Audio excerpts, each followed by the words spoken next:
दोस्तों आज मैं आ गया हूँ कोलकाता के अंदर बहुत ही जाने माने एक वेयर हाउस के अंदर जहां पर आपको हर एक कलेक्शंस मिलेगा एकदम सस्ते रेट में और सारा कलरफुल कलेक्शंस है। चाहे आपको वेस्टर्न टॉप चाहिए, ड्रेसेस चाहिए, पूरा वीडियो अभी आ भी गया है यूट्यूब चैनल में। और इधर जैसे कि मैम है, तो आज क्या कलेक्शंस दिखाएंगे मैम? আজ দেখাবো মাত্র 29 থেকে শুরু করে একদম 29, 49, 79, 99, মানে যা চাইবেন সেটাই পাবেন একমাত্র ফ্যামিলি বাজার ওয়ানে।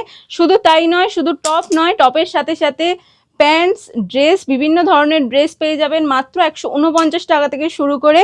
সেটা দেখার জন্য আপনাদের ক্যাপশনে ক্লিক করতে হবে, ওখানে কিন্তু আমাদের বড় ভিডিও চলে এসছে, সেটা চেক আউট করে নিন, সেখান থেকে আপনারা সমস্ত কালেকশন দেখে নেবেন। बिल्कुल, तो हमारे इस चैनल में आप जाके चेक कर लिए फैमिली बाजार वन का वीडियो। और ये हो गया हावड़ा मैदान वाला ब्रांच, और चारों तरफ भैया बहुत सारा ह्यूज क्वांटिटी में कलेक्शंस आया है। और ये तो एक कमरा हो गया, ऐसे 3-4 और कमरे हैं। तो आप लोग जरूर से जरूर कैप्शन में जो लिंक है उसको क्लिक करके आप विजिट कर लीजिए। और एकदम 29 से सोचिए, 29 से आपको कलेक्शंस मिलने वाला है।